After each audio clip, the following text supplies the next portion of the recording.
3 باتیں آج کے اس درس قرآن سے میں اور آپ بطور سبق اپنی زندگی میں شامل کریں اور ساری زندگی ان 3 باتوں پہ عمل پیرا ہو۔ اس دور کا ایک بہت بڑا فتنہ یہ بھی ہے کہ ہمارے ہاں تقاریر تو بہت ہیں، خطابات بہت ہیں، محافل بہت ہیں، لیکن عمل کا جذبہ پیدا نہیں ہو رہا۔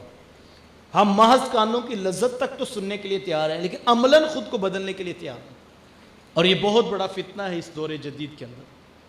سوشل میڈیا پہ بھی ہم سن رہے ہیں، یوٹیوب پہ ہم سن رہے ہیں، اسٹیٹس بھی ہم نے لگایا ہوا ہے، لیکن سنے جا رہے ہیں، بس عمل کرنے کے لیے کوئی جذبہ پیدا نہیں۔ ہمارے استاد مکرم ایک دن ہمیں فرمانے لگے کہ بیٹا اگر بندہ تقریر دھیان سے سن لینا تو زندگی میں ایک تقریر بھی کافی ہوتی، زیادہ نہ سنے، زیادہ عمل کی طرف فوکس رہے۔ 2 4 5 باتیں سیکھنی، اب اس کے اوپر عمل کی پریکٹس کر رہے ہیں، اور یہ صحابہ کا معمول زندگی تھا۔ صحابہ جب قرآن مجید کی 10 آیات پڑھتے، اگلی 10 بعد میں پڑھتے، پہلی 10 کے اوپر عمل پکا ہو چکا ہوتا، یعنی اتنی تیزی سے عمل روحوں میں اترتا تھا۔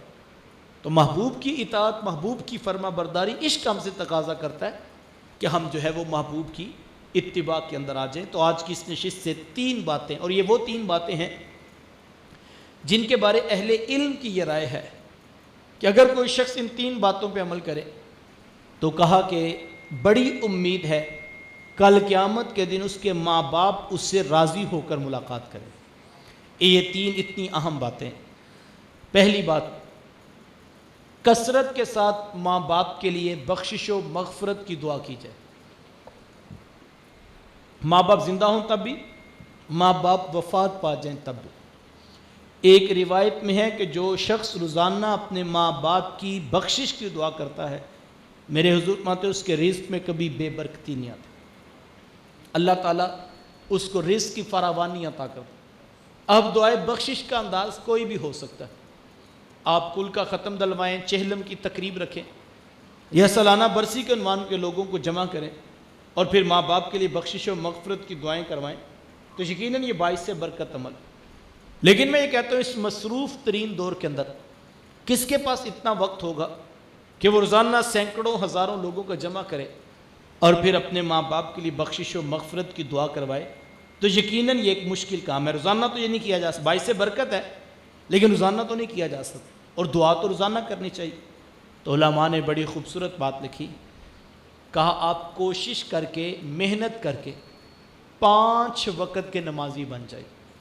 یہ اتنا خوبصورت عمل ہے، اتنا خوبصورت عمل ہے کہ بیٹے کی کوئی نماز پوری نہیں ہوتی جب تک یہ دعا نہیں کر لیتا، ربنا اغفر لی ولی والدی، کہ مالک مجھے بھی بخش دے، میرے ماں باپ کو بھی بخش دے۔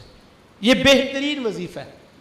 ایک تو رب کا حکم ہے، سینکڑوں مرتبہ پڑھنے کی تاکید ہے، نہ پڑھنے پر سخت عذاب کی وعید ہے، اور دوسرا محبوب علیہ السلام کی بھی آنکھوں کی ٹھنڈک ہے، اور تیسرا بیٹے کی نماز ہی پوری نہیں ہوتی جب تک ماں باپ کے لیے بخشش کی دعا نہیں کر لیتا۔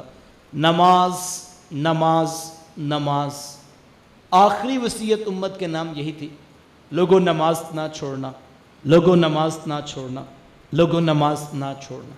آج ہم دیکھیں ہم کہاں پہ کھڑے، 95% لوگ ہیں جو شاید عملاً نماز کا بائیکاٹ کر چکے۔ ہماری مسجدیں ویران ہیں اور ہمارے گھر قبرستان بنے ہوئے۔ بڑی سنجیدگی کے ساتھ ہمیں اس پہ غور کرنے کی ضرورت۔ اپنے گھروں میں مصلی بچھائیں، اپنی اولادوں کو انگلی پکڑ کے مصلی پہ کھڑا کریں، دوستوں کے اندر نماز کی دعوت کا معمول بنائیں۔ کسی محفل میں بیٹھے ہیں، کسی مجلس کا حصہ ہیں، نماز کا وقت آ جائے نماز کو فوقیت دیجیے، اور اس پر ہمیں محنت کرنا ہوگی۔ اور یہ قرآن مجید کا وعدہ ہے، وَأَلَّيْسَ لِلْإِنسَانِ إِلَّا مَا سَعَىٰ، انسان کے لیے وہی کچھ ہے جس کے لیے وہ کوشش کرتا ہے۔ جب انسان کوشش کرتا ہے تو اللہ تعالیٰ اس کا صلہ، اس کا اجر انسان کو ضرور دیتا ہے۔ جس طرح 2 + 2 کا جواب چاہ رہا ہے، یہ قرآن کا وعدہ ہے، اسی طرح کوشش کرنے والے کو نتیجہ ضرور ملے گا۔ یہ ہو نہیں سکتا کہ انسان کوشش کرے اس کو اللہ اجر نہ دے، اس کا صلہ نہ ملے، اس کا نتیجہ، یہ اللہ کا قرآن میں وعدہ ہے۔ یہ کیسے ممکن ہے کہ ہم اولاد کو نماز کی طرف لائیں، اللہ نتیجہ نہ دے؟ ہمیں کوشش ابھی کرنا ہوگی۔ صرف اتنا کہہ دینا کہ جی ہمارا کام تو بچوں کو نماز کا کہنا ہے، اب بچے نماز نہیں پڑھتے تو جی ہم کیا کریں؟ بعض اوقات کسی سے کہنا، وہ کہتے ہیں جی ہمارا کام تو کہنا ہی ہے، اب بچے نماز نہیں پڑھتے تو اب ہم کیا کریں؟ معقول بات ہے، ویلڈ ریزن ہے، میں اس کا انکار نہیں کرتا، واقعی ہمارا کام تو کہنا ہی ہوتا ہے، اب بچے نماز نہ پڑھیں تو اب ہم کیا کریں؟ میرا ایک سادہ سا سوال ہے کہ ایک دن بچہ اسکول نہیں گیا، اسکول والوں نے فون کیا اور کہا کہ آج آپ کا بچہ پڑھنے کے لیے نہیں آیا، تو اس وقت تو نہیں آپ نے کہا کہ ہمارا کام تو کہنا ہی تھا، اب بچہ نہیں آیا تو اب ہم کیا کریں؟ ایک دن بچہ فیکٹری نہیں گیا، فیکٹری والوں نے فون کیا اور کہا ہم ایک دن کی تنخواہ کاٹیں گے، اس وقت تو نہیں آپ نے کہا کہ ہمارا کام تو کہنا ہی ہوتا ہے جناب، ہم تو کہتے ہیں اب اگر نہیں جاتا فیکٹری تو کوئی بات نہیں، آپ تنخواہ کاٹ لیں۔ ایک دن اپنی دکان لیٹ کھلی تو اس وقت تو نہیں ہم نے کہا کوئی بات نہیں، ہمارا کام تو کہنا ہی ہے، بچہ دکان لیٹ کھولتا ہے تو کوئی مسئلہ نہیں۔ اپنی دکان کی باری تو ہم نے اتنی وسعت کا مظاہرہ نہیں کیا، اپنی دکان کی باری تو ایک نہیں تو دو، تو تیسرے دن گھر میں پڑے بیٹھ گئے، بہنوں کو بٹھا لیا، ماں کو بٹھا لیا، دادی اماں کو بٹھا لیا، اور ہم نے کہا کہ اس شہزادے سے پوچھ لو اس نے کیا کرنا ہے، اگر یہ وقت پر دکان نہیں کھول سکتا تو میں اتنا بوڑھا نہیں ہوا، میں دکان خود بھی کھول سکتا ہوں۔ اپنی دکان کی باری حضور والا یہ کیوں نہیں کہا گیا کہ ہمارا کام تو کہنا ہی ہوتا ہے؟ ہر کام پہ ہم انداز بدل سکتے ہیں، نماز کی باری ہم کیوں یہ کہہ دیں کہ ہمارا کام صرف کہنا؟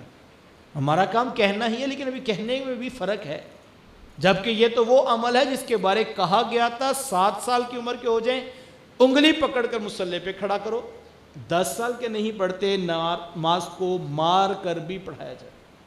تو ہمیں اس پہ غور کرنا ہوگا اور ہمیں اپنے معاملات میں وقت نکالنا ہوگا، اور جب ہم وقت نکالیں گے اللہ نتیجہ ضرور دے گا۔